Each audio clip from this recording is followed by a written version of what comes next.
All right, so we are live. We are live. We are live. What is going on, beautiful people? Welcome to another Wednesday night live. Tonight we have a special guest standing in for Mr. Ben Taylor. Tonight we have Miss Catherine Stan coaching over here tonight. Survivor of narcissistic abuse and whatnot. Tells her story on YouTube, YouTube, Instagram, TikTok, and That's it. just on Facebook. Okay, so that's it. The I main. just started Facebook and YouTube. There's nothing on there yet. So you can Okay. find me on Instagram and TikTok right now. Sure. Yeah, at stand coaching in a variation of it. Oh, snap. I got the wrong thing up. You will be in Texas too, aren't you? Yeah. Yep. Okay, yeah. So y'all get this. Y'all in the Austin, Texas area. You see, scroll across the bottom of the screen. We're doing a live in person meet and greet in Austin, Texas, October the 15th. Gonna be a lot of people there, y'all. It's gonna be a great event. I'm excited, y'all. So you can. So we asking people like pre-register for it. It's gonna be narcavengers.com. You can see Texas at the very top. We're doing in-person one-on-ones, possibly a live Q&A session with a lot of us there, and also the meet and greet. So it's gonna be a great time, y'all. Scott, what's going on? See, this boot. Miami, Florida's in the house. Miami. Hello from Toronto. So Carl will actually be in Toronto November the 19th. So so there you go. Perfect. Toronto and things like that. Hello from Arkansas. So they're everywhere. New Jersey, Arkansas. Cool. Yeah. Uh, can y'all please keep this posted so I can go back and look at this live, please? Yeah, it'll be posted on YouTube and Facebook, so you can find it there. And there's Miss Brittany. She'll be in Austin, Texas as well. Brittany came from Austin, Texas to North Carolina for the last. Oh, cool. Yeah. Cary, North Carolina. You right down the street from me. Mississippi, Australia. I did a one-on-one with somebody from Australia the other day. It was pretty cool. Oh, nice. Early. It was like damn near. It was like a 14 hour. 16 out. Yeah. I did someone from New Zealand like a month or two ago. Ohio, Texas. So yeah, if y'all just hopping on, like I said, we have Miss Catherine at Stan Coaching on here today. She is a survivor. I'm gonna let her tell you her story, y'all. What she does. I'm gonna let her. Yeah, I'm a survivor of narcissistic abuse. It started in childhood. My dad's a narcissist. Of course, I didn't know that at the time. Went on into my teens and 20s, dated a couple of abusers. And then finally, I had a friend mention to me the term narcissistic personality disorder. I looked it up, and that was my boyfriend. That was my dad. I went on to study psychology and get a degree in psychology and break up with the narcissist, go no contact, the whole thing. So now I'm doing the coaching on the other end. Oh, nice. So we have y'all have any questions pertaining to narcissistic parents, especially leading towards fathers? She has that as well. So my experience with a narcissistic father is being one. So I can speak, I can speak from the personal side of that right there. But damn, that's super interesting. You know what I mean? That is a lot right there. Goodness. Thank you, Victoria. South Carolina's in the house. I'm in North Carolina, y'all. London, England. We're gonna hop across the pond sooner or later, y'all. Sooner or later. Jesus Christ, this is a long one right here. Take a deep breath. If you have a chance, can you please discuss a situation where there's kids involved? No physical evidence of abuse, no pics or videos, and his family is 1000% on his side and doesn't like me? What do I do? And will do anything, stashing drugs in your car. You live with this entire family because oh goodness gracious. So that so right here, I feel like there's no evidence of physical abuse or whatever. If it's happening now, I feel like you can start documenting it, or try to, because I feel like it's a very, very tough situation right there to be in. You home, you hours away from home. Woof, that is a lot right there. Oh, so can you explain the God complex in their father? I feel like this towards you, Catherine. Sure. Yeah, I mean, the narcissistic father just thinks that they're God and that you have to answer to everything that they say and want, and you don't have an opinion because you're their child. So they just have control. They think that you should just like honor them and submit to them and yes sir and bow down, and they're the best thing on the planet. Mm-hmm.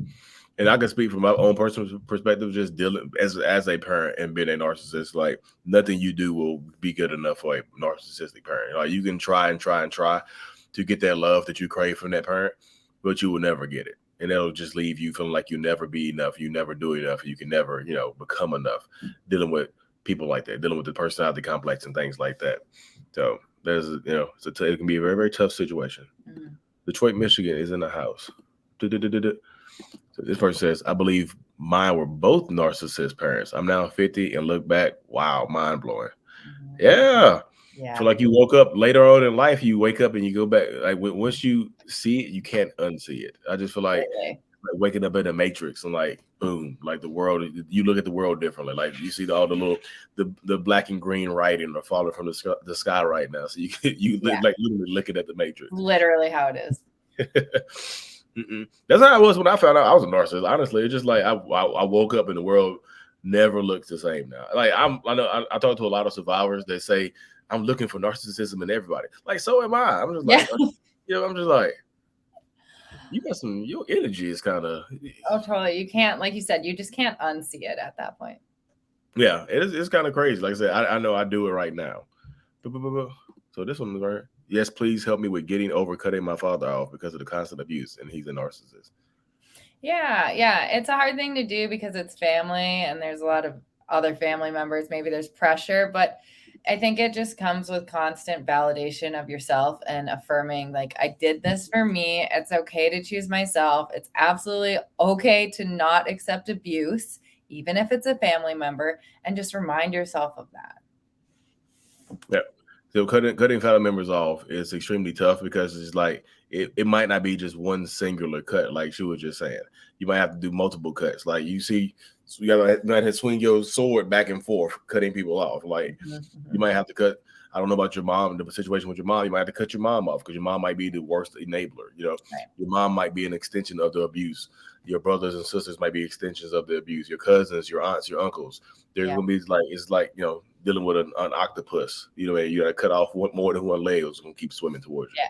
It's So, abuse by proxy. And no one's entitled to abuse you just because they're your parent. Not entitlement. Mhm. So you say you have a degree in psychology? Yeah. That's super cool. I didn't know that. It's like I'm learning. I learned. That's cool. That's super cool. I'm thinking about going back and get my master's in psychology. Me People too. people are just like, you're gonna become a super narcissist. I'm like, that's what I want. Why would I want those powers? Exactly. It's silly, but like, there was somebody said to me, like, you gonna become a super narcissist and take over the world. I'm like, yeah. Oh my gosh, here we go. So I'm co-parenting with the narcissist, and the process just started. Does it get any better? Woo! Mm. Just started. So I'm assuming you have an infant or a toddler or something like that. Uh, so I'm not trying to be bleak and gloomy or doom like bring the doom and gloom. I feel like it gets better from your perspective if you allow it to get better. I feel like if you set your boundaries and don't let this person control your reactions, your temperament, I feel like it can get better for you in that aspect of things right there. But will that person get better at treating you better? I'm probably not. They'll probably try harder to trigger you. Once they feel like you've taken control of everything you have going on, they might try to start triggering you on purpose. Then like boop boop boop boop boop, trying harder to telling your son or your daughter, hey, mommy cheated on me. It just start putting stuff into their head. So you come home to dinner, you be eating dinner. It's like, mommy, why'd you cheat on daddy? Yeah. Yeah. And Hmm. then you'll so watch out for that. Mm-mm-mm. So yeah. So why do narcissist people act like they don't know nothing or can't remember nothing after they've hurt you? Like Yeah, Lee, tell me why. selective memory. I know. So this is the thing right here. Is it possible for somebody to go blackout angry and get white hot and forget the stuff they've done and say, yeah, possibly. But most of the times I've raged out, I've known what I've said and done. I just don't want to deal with it anymore. So I'm just going to conveniently forget. I didn't say that. Here comes the gaslighting. That there is no way I would say anything like that to you. Like, why would I say that? That's stupid. Mhm. Like, why would I say that? I love you and I care about you. Why would I say that anything like that to you? Like, that's silliness. Like, you put it into your own head. Like, you are driving yourself crazy. You know, It's just, you're saying it's just as simple as I don't want to deal with it anymore. you bury it. I like to bury it down deep into my own subconscious. I know I've said it. I know I've done it. But like, sometimes you get to the point where you're ashamed that you did say it. Because I've got to the point where I've said something and immediately I'm like, damn, too late now. Like, that's how my mind works. Like, well, you said it. Don't take it back. Yeah. Your ego won't let you. The ego won't let you take it back, but then it also won't let you just process it and sit in the shame and apologize for real. So Mhm. I can do that now, but previously, no. That was beyond my scope of abilities right Mhm. there. That was a real job. Yeah. Mm-mm. No. Selective memory is a real thing, y'all. Mm-mm-mm. This person says, my boyfriend is now 100% textbook narcissistic. He refuses to move out. We have a kid together, but I want him to leave my house and he won't. Oof. You have an experience with that right there? Like getting a Yeah. narcissist? You just broke up with a boyfriend. You just said, didn't you? Yeah, yeah. The first abuser I dated, he wouldn't leave my house. It was my parents' house actually. Like we were renting their second home. So eventually, and this went on for like we dated for 3 years. I was trying to break up with him for the last year and a half. But I left. I eventually just left until he left. It took like 2 weeks. I just went and stayed with my parents. I was like, I'm not coming home. I'm not coming back. You need to move out. You need to Wow. leave. And he finally left. Oh, wow. And then I Interesting. had to have the locks changed, of course, because he Mhm. was going to keep coming back. Yeah. They'll just try to exhaust you into giving up and just make you have an uncomfortable environment. Hmm. Not going anywhere. Especially like I feel like your situation. You said it was your house, right? It was Yeah. your house, so you could do that. Sometimes if both of y'all's names are on the lease, Hmm. buckle up. Yeah. Will my narcissistic mother ever apologize? Mm, Oh, maybe as like a way to manipulate you. If you go no contact, stop talking to her, blah blah, and then she's like gonna apologize to get, but she's not gonna mean it or like change her behavior probably. mm. Yeah, I would just say she probably won't mean it. Maybe at the end. Well, what I've seen is a lot of narcissistic people get really, really nasty as they get older. They get nastier as they get older, Mhm. especially if they're alone. The only thing they have is their kids to take out their abusive behaviors on. Yeah. At the end, they might apologize, or no, don't hold me to that, or they'll get very, very, there'll be some vitriol at the end. They on their deathbed, they'll say something evil to you. So be wary of that. I know that sucks to say, but be wary because it could very well pop up. You But know. I will say you don't need her to apologize to heal or move on or to get that closure. Yeah, perfect, perfect. Can you please talk about the pattern of having narcissistic parents and having a child with a narcissist, please? Whew. Did you have kids by this person or no? No, Okay. no. So, I could talk about the pattern just like from a psychology perspective. okay. So like the way we attach to our parents, it's attachment theory. You develop insecure attachment when you have abusive parents, whether they're rejecting or abandoning or abusive or whatever, and then you seek that type of love because it feels familiar, and we confuse what's familiar with what's comfortable. So you're not going to go out and date people that are like really stable and consistent. You're looking for highs and lows. You're looking for Jekyll and Mr. Dr. Jekyll and Mr. Hyde. Well, so there you go right there. Just like I said, you tend to seek that. So having a child with a narcissist, that's going. Like I said, y'all, it gets rough. It gets rough. So my advice on this right here is like, I know this is not for you personally, Brooklyana, Brooklyn. Lena? Um, if you don't have kids and you think you're dealing with a narcissist, don't have them by that person. It won't make the relationship better. I promise you, you'll regret it Yeah. for probably the rest of your life. You Yeah. may you just. The rest of your life.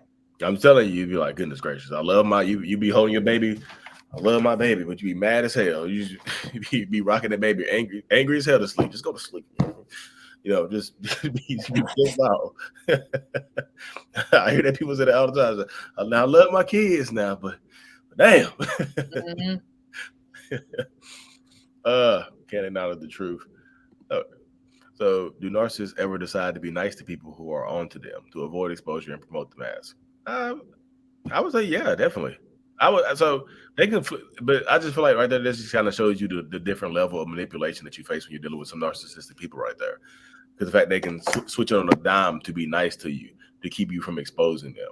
Sometimes to get back into your house, to get back around you. So if you have physical evidence, they can possibly delete it or get rid of it, or make you delete it and get rid of it because you love them, care about them so much, you know. So be wary about that because it is a different level of manipulation right there. Hmm. Mm-mm-mm. They bring out the nasty in me. Yeah, that's what you guys stay away from. The more you go around them, the nastier you're gonna get, and you're gonna sooner or later you're gonna be like, "Am I the narcissist?" Because y'all gonna be both bouncing off each other. You Yeah. know, That was like the first thing I YouTubed. well, am I the narcissist? Am I the narcissist? That's gonna be a video title right now. If you just said that, that's my Yeah, it is. The Narcissist Code, episode 485. Am I the narcissist? Mhm. So, let's go pop up right there, y'all. Be prepared. It's coming next week. Mm-mm-mm-mm. So narcissistic moms are unapologetic. Yeah, most of them. Oh, the same person. I'm just scrolling through, y'all. Can we seriously fight for a law to be? Hold on. Can we seriously fight for a law to be put in place? The emotional damage is like so life changing. I mean, you can fight for it, but proven emotional damage, there's gonna be there will be a battle. There'll be a struggle for you to prove right there. You know, the physical stuff sometimes is a struggle to prove, and even if you do prove it, they don't go to jail. They don't get locked up. They had to go through an anger management class for choking you out or something like that. Yeah. You know, so it's just like we gave him 5 hours anger management. That should hold him. That should teach him. But You know, yeah, of course, that's the direction we should be moving, and the awareness that we're trying to raise. yeah. But there you go. Amanda, what's going on, girl? How you doing? This is my birthday twin right here.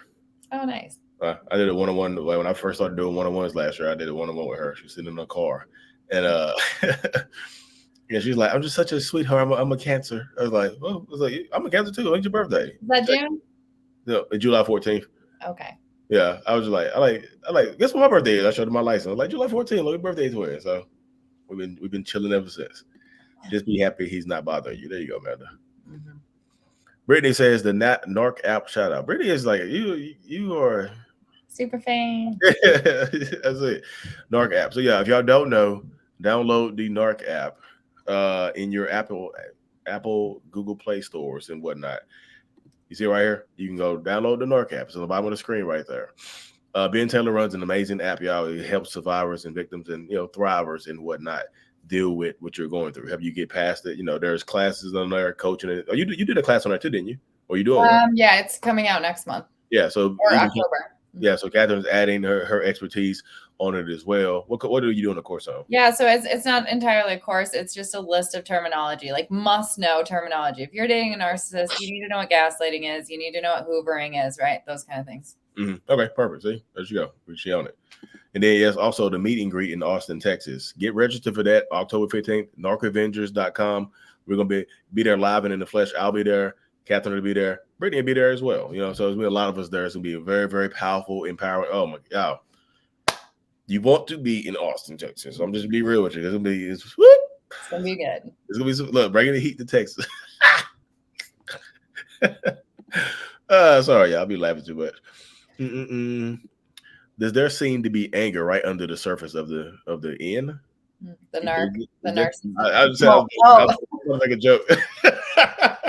Ruin it. I just it was not gonna be an appropriate joke, guys. Sorry. Okay. It was not gonna be appropriate. But does there seem to be anger right under the surface of the narcissist? Yes. So it's right underneath the surface, y'all. I just feel like if y'all ever seen the Avengers movies, like the Hulk, when they asked Bruce Banner, the Hulk, like, how do you control your anger now? He's like, oh, I'm always angry. So it's like I feel like I'm always angry at something, but I just don't like. I might be internally angry at it, but I don't externally express it anymore as much because the therapy and the work I've been doing over the last few years. But that's why you see a lot of times narcissistic people have like hair triggers for rage because it's like they're sitting on edge, like a powder keg, waiting for a spark. Just say something, please say something to me. Hey, you got some lint on your shirt. Well, fuck you then. It's just like. Whoa. I think that's why a lot of people think my partner just has bipolar because they're just like the snap, but that's not what bipolar is like. Well, yeah, it's just not. Yeah, it's not just. I think people just like beep, snap and it just like go on and off. Kathy May Book says, "Don't narcissists ever want to change?" Very, very. I feel like finding a narcissist, the person wants to change is extremely rare. Wants to change or try to alter their behaviors is extremely rare. That's why you don't see. That's why you don't hear about it at all. Pretty much, it's like the narcissist in therapy. Like you don't rarely ever hear about that type of stuff. A lot of people look at me and just like, you can't be a narcissist. You're in therapy. I'm just like, well, I'm telling you, that's the point, though. You mean 12 plus months out. Oh, there you go. Power up. No contact. Power up. I love it. Love it. Covert narcissists are dangerous? Question mark. They can be. They very well can be. I just what I've learned in my my wealth of knowledge over the last few years is that I don't put anything past anyone. Yeah. The people you least expect will put their hands around your throat and try to send you to meet God. Mm, So never, like, that's why I feel like the more times you go back and do this obsessive toxic relationship dynamic, the mhm, more dangerous that the person will become. mhm. The more they become attached to and obsessed with you. You Yeah. know, it's just like, and they don't want to see you with anybody else. Look, that was you won't. Let's just put it this way: you won't have to pray to God anymore. You'll be talking to him face to face. Yeah. Don't go back. Yeah. Mm-mm. Yeah. Now that I like you said, once you become unaware, or once you become aware, you can't unsee it. I have known about this for a few years now, and nothing surprises me anymore. Nothing that anyone, people will be shocked, and I'm just not shocked. You see the world a different way. Mm-hmm. I'm telling you, it's like the world has slowed down for me. That's why I think I'm scared to go. I think I'm becoming agoraphobic. I'm scared to go Oh, outside now. totally. Yeah, Totally. I'm just like, you just see people walking by, just like, I sit in the corner when I'm out with my friends. just watch it. Yeah, you heard this Black Crow? You ever heard that? I haven't heard that. No, I haven't heard that. I'm gonna have to look that up. Anybody in the comment section know what the Black Crow is? I'm looking it up. Mm-mm-mm. My problem is I attract narcissists. Do you? Or are you attracted to them? Yeah. Are you picking them? Are you choosing those narcissistic people?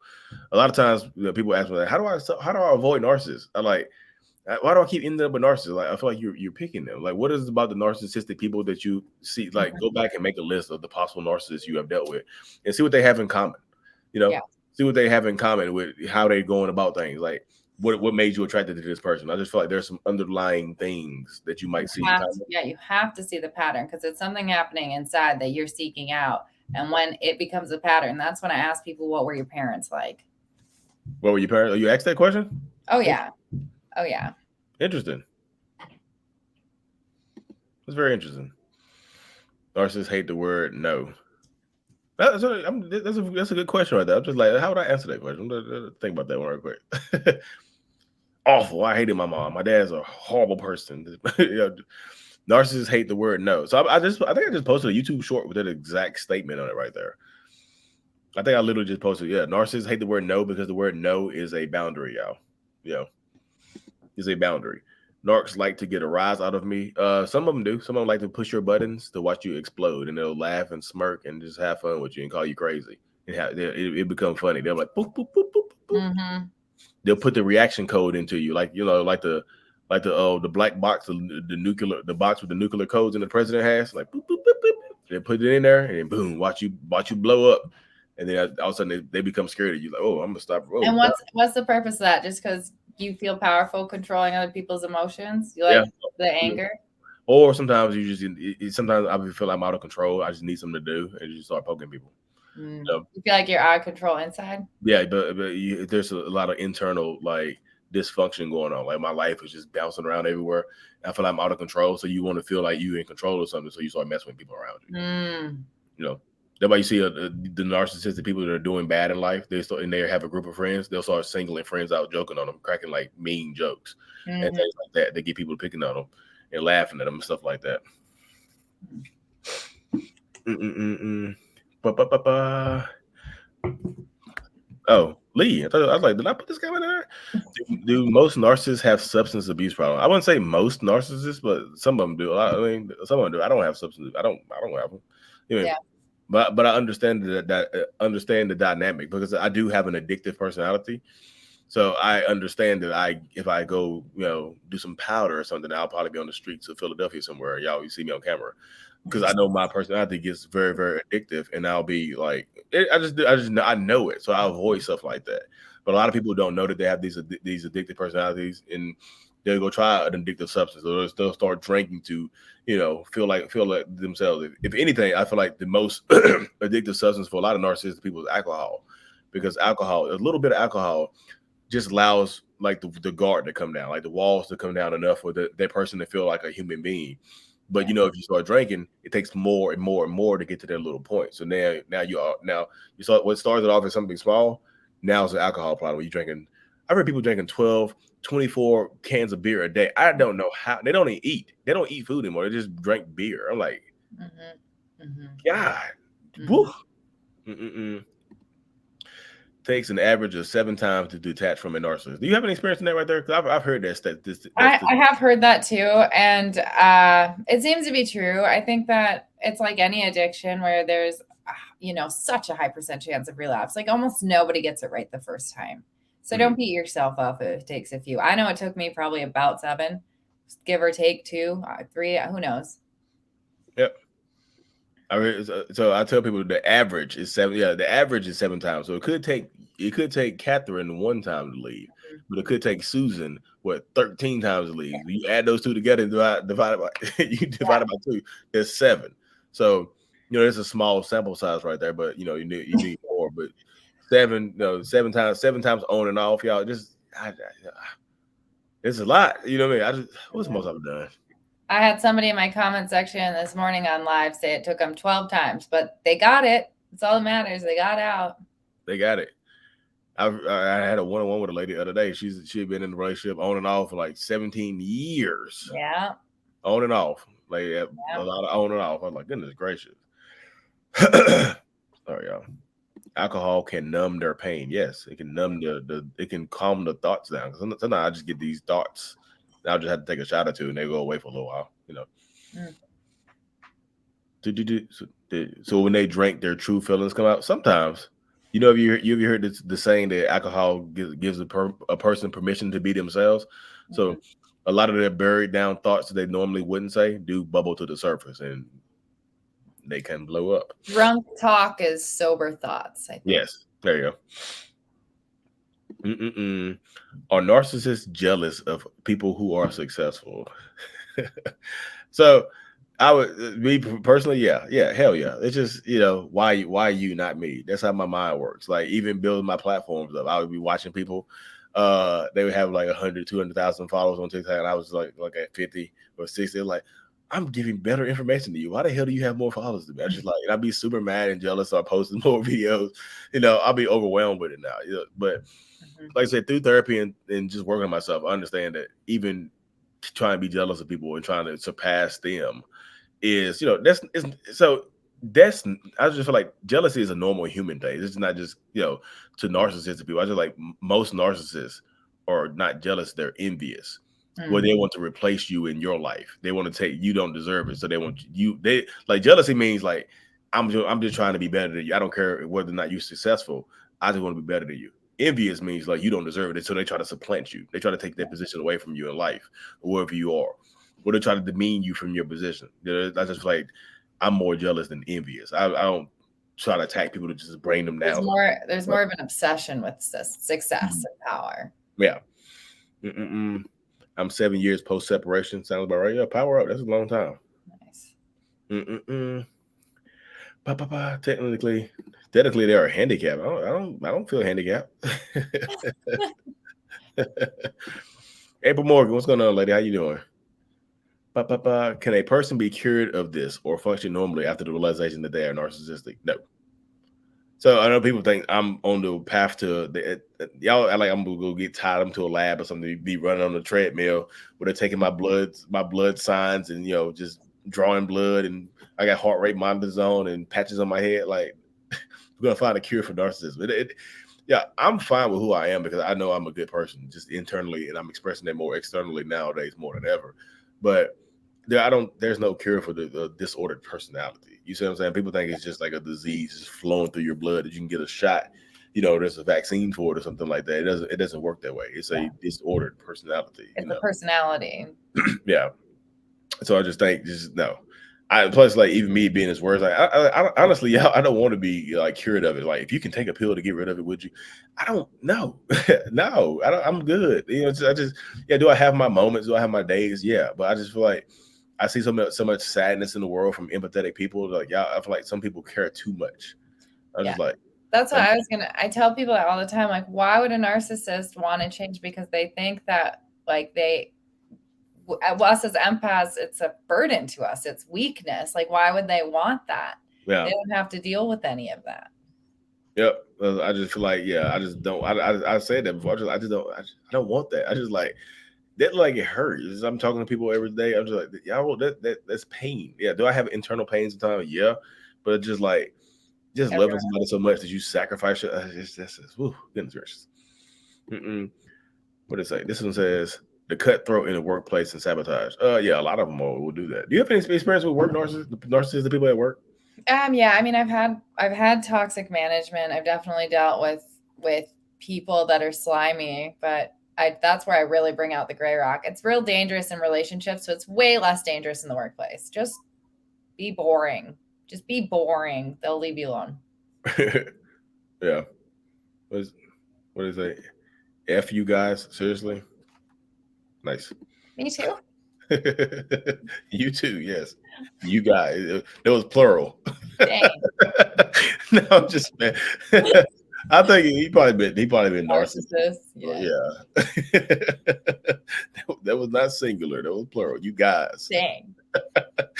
You took Ben's place. You got to get the heat from Ben. I guess. I have empathy. Okay. I do.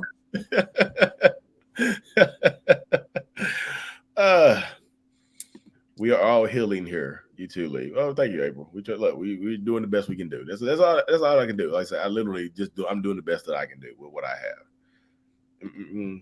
Being empathetic isn't bad at all. We just need to create those boundaries. Yes, yay, boundaries. Boundaries are amazing. Do you have 3 tips on how to get a narcissist to leave a loved one alone? Boundaries. Yeah, I just feel like boundaries are the cure to everything, y'all. But you have to have strong boundaries and be willing to enforce those boundaries. Yeah. If you don't, then they'll just run over top of you. They'll just exhaust you until you give up. Yeah, that's typically what they want to do. The hardest part is establishing them, and then the first couple times of enforcing them. But then after that's cake. You see, after that it's cake. Yeah. I just jumped on. What's going on? Who's she? So Ben Taylor's anniversary is tonight, so he's not hopping on. Today we have I'm gonna move this off of here. Miss Katherine, who goes by Stan Coaching on all platforms. She is a survivor of narcissistic abuse. She coaches people. She has a degree in psychology, and she has a lot of experience with growing up with a narcissistic father. So that is a wealth of information right there. So she's her name is Stan Coaching on here. You can check it out. All right, as I say, I'm gonna just say this right here to y'all while we at it.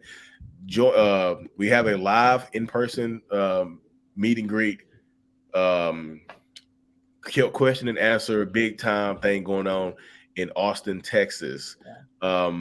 October the 15th. Y'all see it right here. Go to narcavengers.com /Texas and go ahead and get registered. We're gonna be in Texas on October the 15th. Y'all see 44 days, less than 45 days till Texas.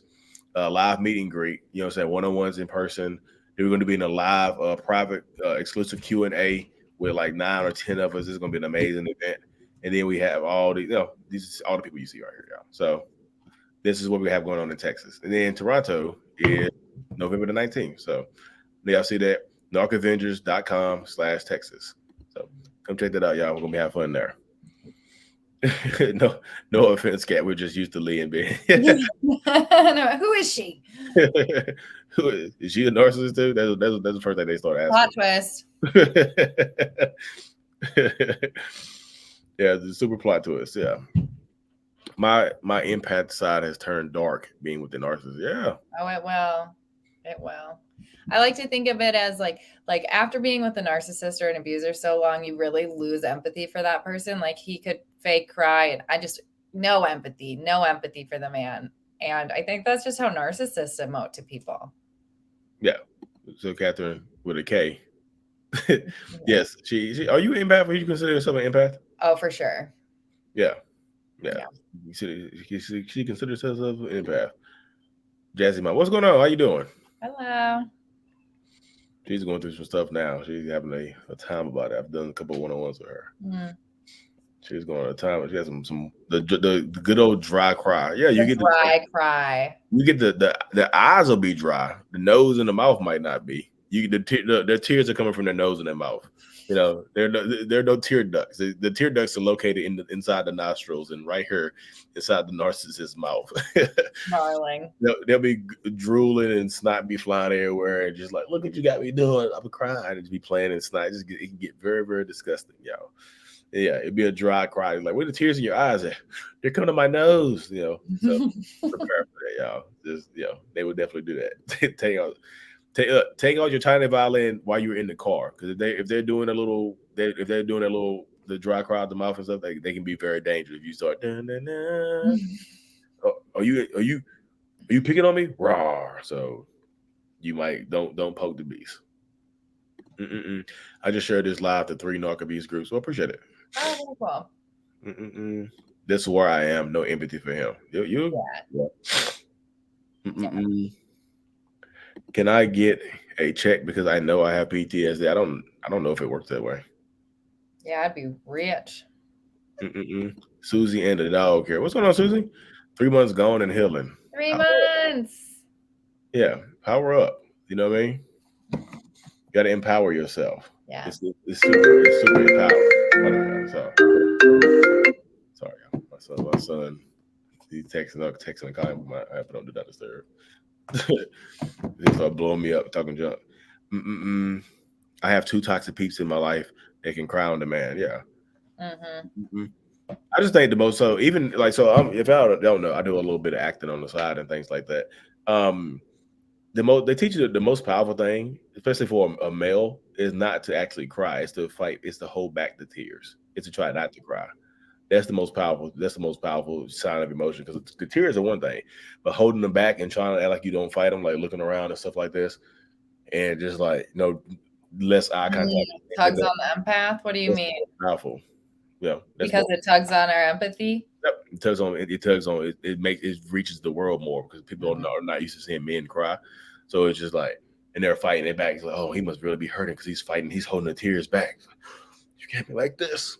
Oh, this stuff like that. They teach you in acting classes. Yeah. Like, you don't have to cry. It's just like your voice starts cracking, and you feel. It seems like your body shifts, your body language shifts, and your voice starts cracking and things like that, and your eye contact becomes less. You don't look at the person anymore. You start fidgeting around. It's more powerful than actually crying sometimes. It just depends on the moment. Be in the moment. That's what they teach you. Be on the moment on the acting. Because like there's one scene I had to do with my parents, my mom and my brother and sister had gotten murdered or something that I was just finding out. There's like, it's not appropriate to cry here. It's like, it's more shock than anything. It's not real for you. It's shock. Yeah. So you just like, so. I'm not surprised at all that you do acting. Oh yeah, I'm about to go a lot. I'm about to go a lot harder at it now too. So my other account, we sort of get back moving now. Just get rid of them 2 years free. There you go. Power up, Shelly. Yay. I still don't understand their thinking, and don't try to, y'all. I'll tell you, don't try to get inside the mind of a narcissistic person, because a lot of times, the more you try to understand them, the more you start to sympathize with them, and the more you start to feel sorry for them, and the more you want to heal them. It's like, oh, you're just a broken little boy inside. Oh no, gotcha. Don't. I mean, if it helps you, that's why it can help you watching some videos from self-aware narcissistic people. But don't let that just. Well, I think, yeah, don't try and understand like their pain or why they became the way they are, but like understand that like when they're raging out on you for doing, like, there was something earlier. Like when we cry, Lisa posted a video, because when we cry, they think that we're just trying to manipulate them, because that's why they would cry. Yeah. Lisa said in the video? Yeah. Oh, I said it's like, Lisa be biting my content all the time. Lisa Sunny, if you're watching this. No, no, because that is true though. That is true, because a lot of times narcissistic people think you're trying to, when you cry in front of them, they think you're trying to manipulate them with your tears, because that's what we would do. Like, oh, you're trying to be like me right now. So no, I'm not going to fall for that. Yeah. I see what you're doing here. Or when you forget something, or when you're trying to like get control of the situation with a boundary, they're thinking you're doing it for the reasons they would do it. Yep. Put our thought process onto you. So we're trying to understand your mindset and things like that. Yeah. Love, not live. I must have missed something you said. What about adult children abusing their parents because of the spouses being narcs? The spouses. Let me read this. Let me read this again. What about the adult children? So which spouse is a narc? Yeah. Like, is the adult child's spouse a narcissist, or the parent's spouse a narcissist? Because in that point right there, the adult children abusing their parents because their spouse is a narcissist, that's going to happen a lot probably because those kids will grow up to if you let's say you have like let's say you're a woman, right? And I'm your son, and you marry a narcissistic person that's now my stepdad that treats me horribly, and you see it and you allow it to happen for 10, 15 years. I grew up and I resent you. So when I grow up, because you saw it, you allowed it to happen to me. So I resent you as well. So yeah, you're gonna get punished for that, for allowing it to happen to me. Because when I was growing up, I couldn't protect myself from that. You Yeah. didn't protect me. So why would I protect you? Why would I care about how you feel? You didn't care about how I felt. You were Yeah. in love, right? You chose this person over me. So why do I care about how you feel? Yeah. I don't know if that's a perspective you're coming from, Sally, but that's how I would feel if I was your son and that happened in that aspect right there. Like you chose a man over me, you let them abuse me mentally and sometimes physically, and now you expect sympathy from me. Yeah. No, Yeah. you're gonna get the full rage of what you allow to be created. So I hope that's not the situation, but if it is, I'm just telling you, I go into my mindset right there because that's how I would be. I would no. Mm-hmm. You pick this man over me, raw, Yeah. Wrong rage. choice. Rewind. Sorry, y'all. This same. This is a different person. What about adult children who go out of the way to hurt their siblings and get the narc parent to side with them? That's very, very specific Like, right there. who's the narcissist? The child, the parent, or the spouse? Though. Yeah, I just feel like be a little bit more specificity there, y'all. Blah, blah, blah. Yeah, yes, they do. They just choose to not do right by people. Yeah, Mm-hmm. they absolutely know. Like I said, I tell people all the time, they know that they're doing the wrong things to y'all. They absolutely know. They know it. They know. I know they know the difference between right and wrong. They just don't expect accountability. And when you try to lay accountability at their feet, raw. Mm-mm-mm. I've been told. Hold on, y'all. See, there you go. That's exactly what you just said. Like the fact that I felt sorry for my narcissist kept me there for decades. Yep. Mm-hmm. They had a bad childhood. So I'm trying to fix them. Yeah. Yeah. Yeah. I always say to people like that like I had a bad childhood and I don't go around abusing people. It's just not an excuse. Yeah. But that's that empathy that plays. Like they can play on that, like, but my parents hurt me, and then you'll just stay. They're just playing on your emotions. Yeah. Yep. But you know what my mom did to me. You gonna walk Mhm. on me too? Now you're gonna leave me too? It's not. Yeah. It's not. They'll suck it all up and just it's like they got a reservoir of just not ready for you, just in case you decide to leave. Mm-mm. Advice on helping it to make it easier. I think this person was talking about cutting a parent off. Advice on trying to make it easier because it's gut wrenching. I had saved this from earlier. Advice to make cutting your parent off easier. Like I said, just you have to keep validating yourself and reminding yourself for the reasons that you did it in the first place, because nobody has a right to abuse you. You have to remember that. No one has a right to abuse you. Therapy helps, getting a coach helps. There's books, Toxic Parents. There's Healing the Adult Children of Narcissists. Right here. There's books. There's resources. Yeah, there you go. What's the name of the book? Healing the Adult Children of Narcissists. I can't pronounce her last name, but is that backwards? That was for Healing the Adult Children of Narcissists. Shahida Arabi. So that's it. Check that one out right there. Toxic Parents by Dr. Susan Forward is an excellent book too. Therapy helps a lot. So the narc cannot be fixed. I tried 5 years, it almost destroyed me. Yeah. It will almost destroy you because when you're trying to fix them, you're taking pieces of yourself and trying to replace pieces that you feel like they're missing. Hey, you don't have empathy, so I'm gonna give you some of mine. Hey, you don't know how to love correctly, so I'm gonna teach you by giving you some of mine. And then if you're taking pieces of yourself and giving them to them, who's replacing those pieces of you? They're not reciprocating their love, care, and affection back to you. So inevitably, you're going to lose a lot of yourself. Yes, personality-wise. Not all of yourself. Yeah, it is gonna be. Oof, it can be a rough existence, y'all. Do narcs self-harm? I just feel like a lot of people self-harm. It's just not inclusive just to only narcissistic people. I just feel like most narcissists are self-serving. I don't think most narcissists would harm themselves. Yeah, probably less likely that they would self-harm. Yeah, I wouldn't. Just being for me, they'll tell you they'll do it. It's like, you know what I'm gonna do if you don't come back home. I'm gonna run my car I'm gonna run my car into a damn tree. Yep. And I'm gonna put you as my emergency contact. You know what I mean? And Yep. they'll do some stuff like that. Yeah. And they'll keep you. If they threaten, like again, y'all, I tell you, like a lot of people experience this situation where they'll threaten to take themselves out. They'll threaten to unalive themselves. I Mm-hmm. I tell this to people all the time. If they threaten to, let's just say they'll do it, y'all. Let's just say they will harm themselves. What do you think they'll do to you?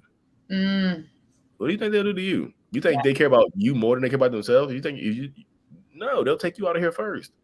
Yeah, I dated a guy that would threaten that one I was talking about earlier for 3 years. And I was like 18, 19, full of empathy, rose-colored glasses, super naive, like, oh my gosh, he's gonna hurt himself. And then you get to the point where it's like, it's just not on me. It's not on me if you decide to do that. Like, you cannot keep me emotionally hostage. Yep. So there you go. Like I say that's emotional. I call them narcissists emotional terrorists. So that is funny. I use it in some of my videos. I just like, no, they're emotional terrorists and they will destroy you. And don't negotiate with terrorists. Because as I say, if they will harm themselves, what do you think that they will do to you? Yeah. I'm just telling you. That's why I say that to my clients too. Like, we don't negotiate with terrorists. We don't do it. Yeah, they'll tell you they'll be on the phone with you. They're like, hey, I'm gonna do something to myself. You don't get it over here right now. And you what are you gonna do, y'all? How do you expect to save them? Like you rush over there, you keep the door open, and they'll sit in the chair with a gun pointed towards the door, like I knew you were gonna come. And then they'll get you. They'll be over there. Now they know it works for next time. Yeah, it's like empathy. So glad I don't have any of that, and they'll just take advantage of you for the rest of your life. They'll play on your empathy, so don't let them do it. Seriously, y'all. Do narcissists? They're asking questions between each other. I told him I make him look like a monster. I told him I make him look like a monster. His actions are his to make. Yeah, there you go. They also, yes, they will also use the children against y'all. They will. So I'm gonna tell y'all a quick story about a woman that I've been following on TikTok for a while. Like this is like literally, I've been on TikTok since May of 2020. This woman started tagging me in videos in like October of that year. And it was just horrible videos. And I was just like, she had caught her husband cheating. He was just like, I'm so sorry. He was like shaking and antsy. And I did a response to that. Like, that man ain't sorry. I'm like, he gonna keep doing it. And she kept going back to him. And the kids would see her going, the kids were only seeing her reactions to the stuff that he was doing. So she looked crazy. Now the kids are on the dad's side, even though he was cheating and doing all the stuff to her, the kids are just like, my mom is crazy. Like, I think she's running around homeless right now because he kicked her out. She got like he was cheating on her, and she came home from work and like she went crazy, and he got a restraining order on her. She just can't come home. I was just like, you keep going back into it. Now the kids are like, my mom's crazy, got a restraining order, so they will absolutely turn your kids against you. Yeah. Over time. Good night. Good night. Yeah, he blamed me for everything that went wrong with him. He's in Chicago. I'm in New York. So I mean, how is it your fault? The long distance? Are you somehow ruining his life in a long distance manner? How is that happening? Just be glad you're in a different state than him. Yes. I'll be thanking Jesus. I think people want me to do a lot of videos about long distance romances with narcissists. I just don't have a lot of experience in it. I just know being long distance means the love bombing phase can be extended for a long time because you don't see each other. They could get away with a lot more too because you're not really there to see it. And I guarantee all those people are like, oh, just send me money, just pay my phone bill, narcissists. Oh, y'all paying somebody's phone bill that y'all don't know. I'm just telling y'all gonna be buckle your safety belts because you're gonna have a rough existence. I promise you. All they have to do is text you, "I love you, baby. Can you wire $500 more?" Y'all. If y'all are wiring people y'all don't know $500, I'm gonna put my cash up across the bottom of the screen in a few minutes. Mine too. So if y'all want to, you can just it's to the point. It's to the point I don't respond to him no more. Yeah, I just feel like if y'all have kids, block him so there's no contact unless he's texting you dangerous stuff that you can use against him in court or something like that. I feel like you might want to store that stuff up just in case. But there's a difference. I'm not saying you doing this, Melinda. I'm just saying there's a difference between no response and no contact. No response means you're still looking at the messages, you're still reading them, but you're just not responding to them. No contact means the access is denied for the messages. There's a shield up right here. No response, there's no shield. It's still coming in.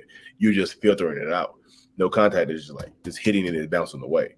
The point of the in no response, sooner or later, that person is going to say something that's going to trigger a reaction from you. They're going to say something to you. They're going to keep throwing things at the wall until you respond to them. I had a girl, matter of fact, inbox me last night on Instagram. She was like, I'm not responding to anything he sends, but tomorrow's his birthday. Try to wish him a happy birthday. Like, no. Like, next time reminder, I know you ain't talked to me in 3 months. You know my birthday is tomorrow. You have to respond. Like, there's going to be something that's going to trigger a response, y'all. So, no contact is better than no response. Sometimes I know you can't go no contact sometimes if you have kids, but just be very wary of it. Yeah, I'll say for me that like I wasn't no contact by the standards a lot of coaches say, which is like blocked on everything. Although he was, but I could see his messages because I had Android, but I was no response. No response. Hardcore, like you can't respond. No engagement, no response. Well, yeah. No. Sometimes you go no response to build up to the no contact. It's like you working out. You building up that endurance. But sometimes you read their stuff and you see how fake they are. I'm just telling you, sometimes when you take off those glasses, like this is when you deal with narcissists. When you deal with narcissistic people, it's like you have like a couple of sets of glasses off. So you start taking those sets of glasses off, you start to see the world differently. Like, okay, you still got a little view problems. Now you can see the world clearly. So sometimes you see it and you see how fake they are. Just like, I love you so much, but I hate you. You do something. It's back and forth. It's kind of crazy, y'all. Don't fall for it and just like they'll do it. Why would the narc read my text and not respond, but will respond with short messages through email? Are y'all? So I'm assuming y'all not together anymore. So email is such an unconnected form of communication. I've seen people push you to email because they're cheap, because they have someone else. Honestly, because emails are way better hidden, and they can respond to you through email, and typically you can hide the notifications. And when people are going through your phone, typically they don't check emails. They check text messages and Snapchat and stuff like that. They don't go through emails. So email is like a disconnected form of communication where they might be responding to you because they have someone else. I'm not saying they do. I'm just saying that's what I've seen that story pop up a couple of times. Like, well, yeah, and it could also be to like have more control over the situation, just to like bother you because you're like, just text me back, just text me back. So the more you're like, why won't you text me back? The more they're gonna not text you back and email you. Yeah, especially if she discarded you. So I have a woman that's going through that situation right now. The dude is like literally just he won't do anything but text her, but email her. That's the best way. That's the best way right there. I just like he's like, I'm just trying to protect you. The whole time he probably got a whole girlfriend. I'm just trying to protect you and myself. I'm doing this for us. It makes the relationship stronger, so we won't say anything we regret. Okay. Wait, is Cat the narcissist here? I'm so confused. I was like, who said that? Okay. That's what we're trying to figure out by the end of this live. Okay, you're giving my secret away right now. That was funny. I saw the logo being. I was like, oh, it's Rob. I didn't see his logo right away. I'm like, who's a narcissist? Response over reaction. If it's not about the kids, I ignore it. Oh, there you go. If not about the kids, ignore it, because they're going to try to bait you in with the kids and things like that. I promise you. The kids they're going to start sending you little sweet old pictures of the kids and stuff like that. Remember we were happier at this time right here, and there's like a picture of the baby, but really behind the picture is like them. They cause the baby to cry or something like that, or it's just kind of crazy. I just be wary of that. Man, threw me off. It's a roller coaster that seems impossible to get off of. The cat is living proof that you can get out the roller coaster though. You can.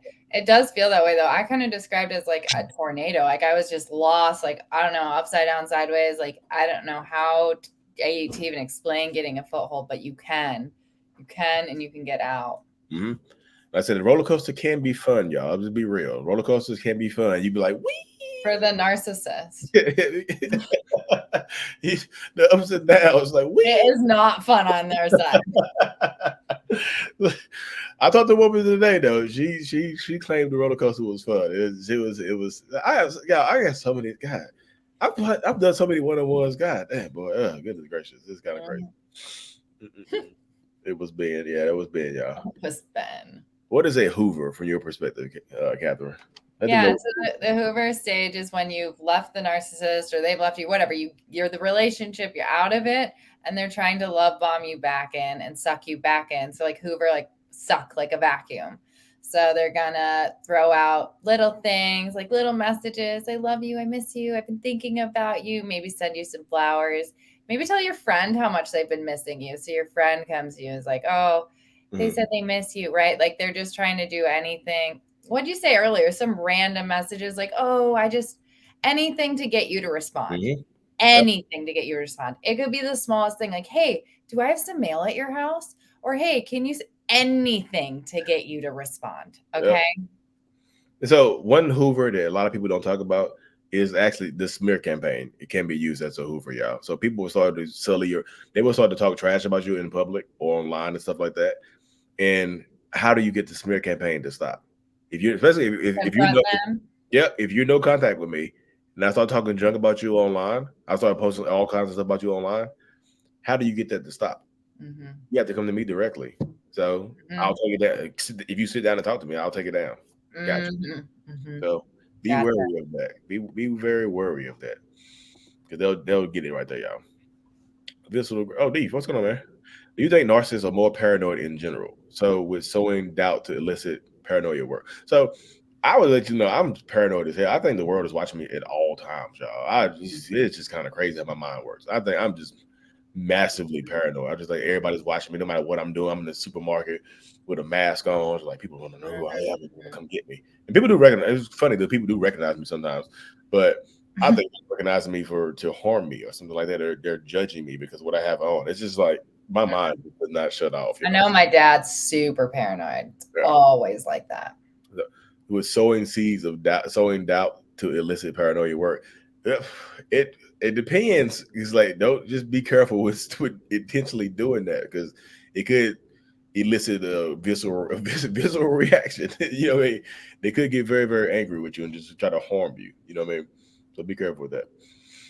But yeah, paranoia does kick in. I think the world is watching because that's why I have a lot of insecurities. I think the world is watching me. That's why I've been doing these weird surgeries on myself here recently. Personal question, Kat, how did you heal? How did I heal? Yeah, that's a good question. So first step, no contact, no response. Must. Okay. And then I entered a huge self-help journey and I just took like 12 months where I was like, I'm not dating. I'm fully focusing on myself and habit change. I probably read like 380 self-help books that year. I'm joking. I'm exaggeratingly. But I read Be a lot of self-help books. I cut so many people off. I basically went into hiding and just had a few friends that were really validating and supportive and therapy. I'm still in therapy every single week. What else? What else? That's mostly it. Just, books, therapy, good friends. You can't have any toxicity in your life. It's like trying to heal a wound that you cut open every day. You can't do it. You have to like get rid of everybody that's gaslighting you and everyone that's abusing you, and you have to just focus on yourself, learn how to do self-care, learn how to find your identity because you have to rebuild that. They completely strip you of who you are. Like you don't even know who you are anymore, what you stand for. So so there you go. There's her healing journey in a nutshell. So, Kat, your parent is a narcissist. How did they treat you? How did they treat you after you left your narc ex? So, were you no contact with your dad already? Were you in your relationship with your boyfriend? I went no contact with my dad probably like 2 months before I went no contact with my boyfriend. It like Okay. at the same time, I discovered they were both narcissists in the same year. Like I learned what a narcissist was. I was like, bam, bam. So I cut them both off, but it took a little longer to cut the boyfriend off because, the hoovering and the trauma bond and the love bombing. Yep. So it sounded like you were hacking through a jungle or something like that. You were creating a path, like you just Yeah. had your machete out, just hacking down trees and shit. Yeah, tolerant. Yeah, to cut everything down. So I assume narcissists may evolve. Yes, I'm the next evolution, y'all. This is you're seeing it in front of you. I'm an X-Man. Although they learn what tactics work on you and what don't, and then they go use it on the next Yeah. person. So that's one form of evolution right there. But I also tell people that the same information that's available to empaths and survivors is available to narcissistic people. And a lot of narcissists are delusional and think that they are empaths. So they take the stuff that they learn on videos and stuff like that and use it against other people. You see a lot of people in somebody, even in the community on TikTok or Instagram or something like that, the narcissist healing community, there are unaware narcissists parading as empaths and survivors that are manipulating people. They think they're the victim. They have victim mentality. Yes. So they are out there pretending to be survivors and things like that. What are the best books you recommend, Kat, for a person trying to get away in self-care? She just held one up. It was Oh yeah, that one, healing the adult children, where it's hold on, it's fuzzy. There we go. Healing the adult children of narcissism and toxic parents. Those are both really good for parental abuse, but for like, oh gosh, my self-help, that was a few years ago. 101 essays to change the way you think is really good. It's not necessarily about abuse, but it really helped me learn self-awareness, boundary setting. I'm different from other people. Just that one's really good. 101 essays to change the way you think. You're a badass. The art of not giving a fuck.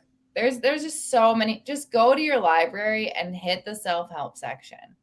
Like self-help books. Because a lot of them, there's a lot of information overlap. Just pick up like a few of them.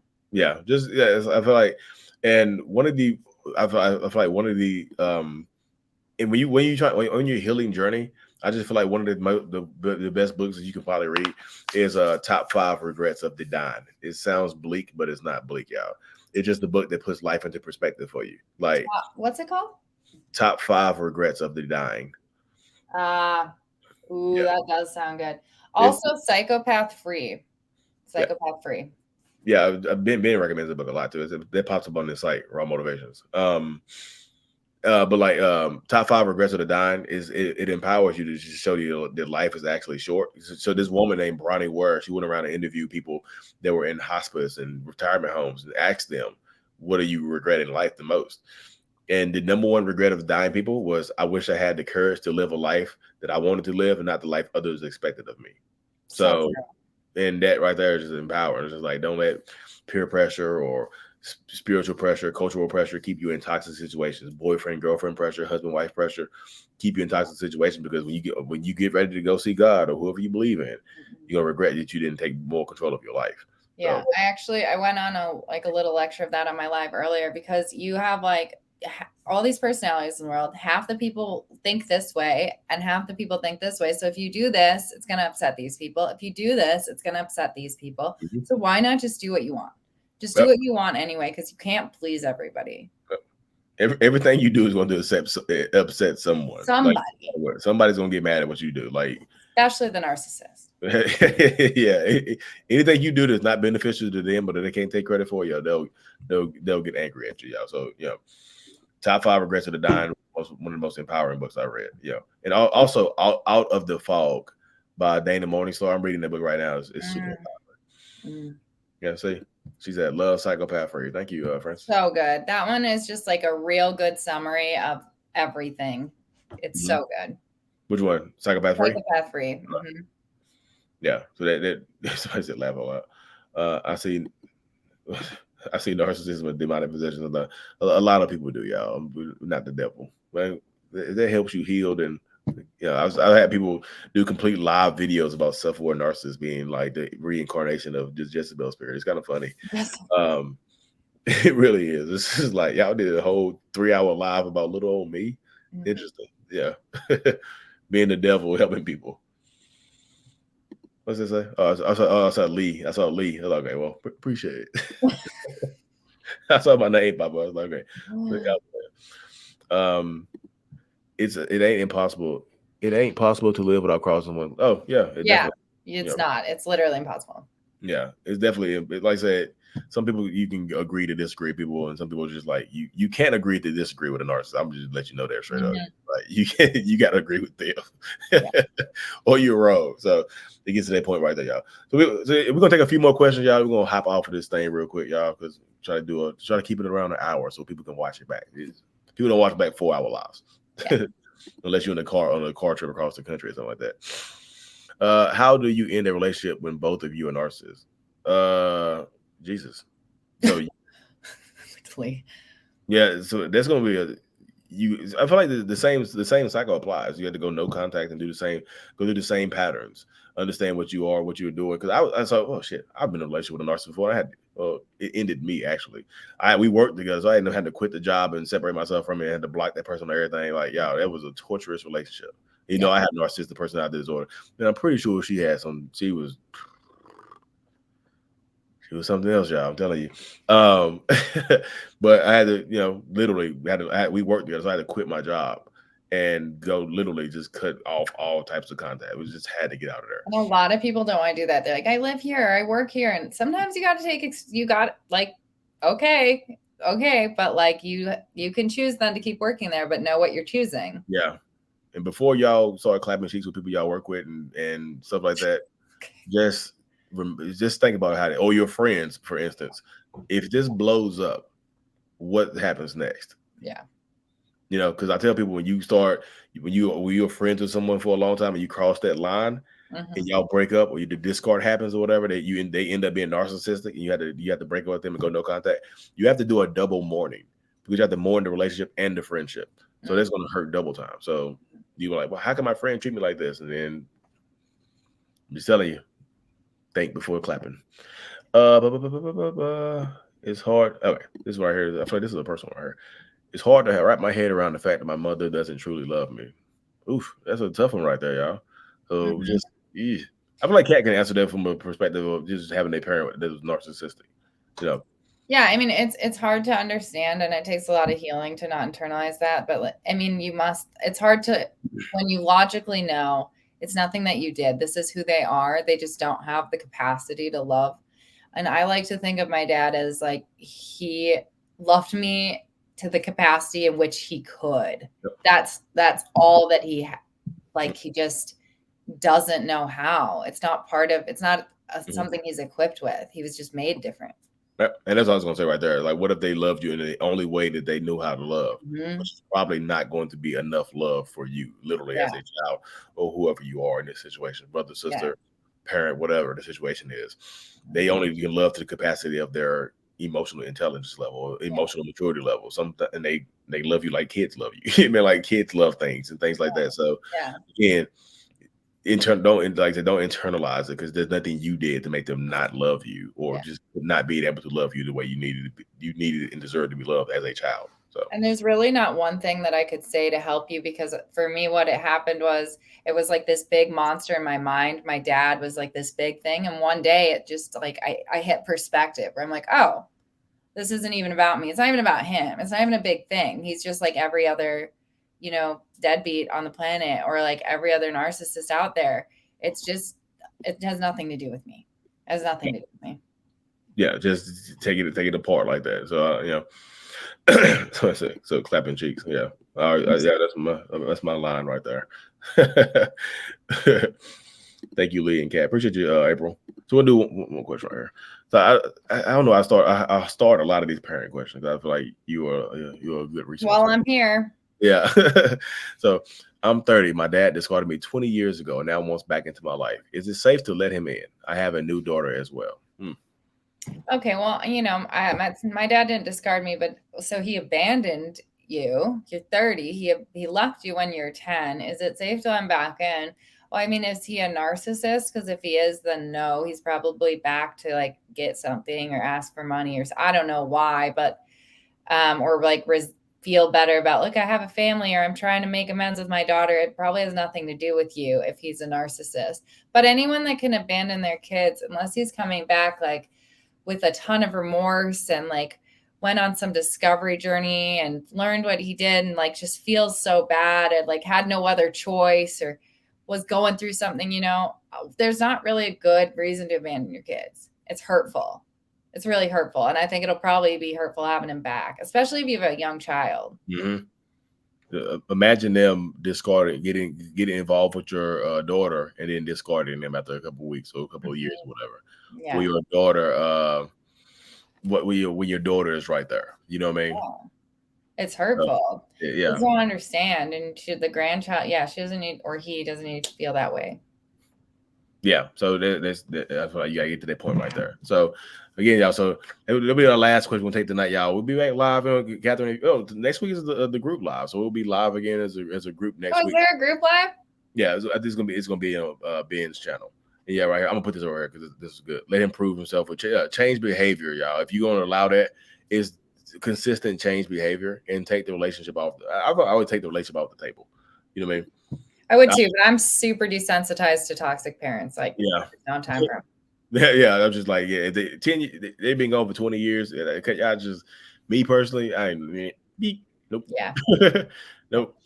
Yeah, really good live tonight. Well, y'all if y'all want to check out Katherine on all platforms, she is Stan Coaching, like it says in her title right here, Stan Coaching on Instagram and TikTok. And she just started her YouTube channel and Facebook channel up as well. So check her out over there too. She does coaching. She has a degree in psychology specialty. She does one-on-ones as well, don't you? I do.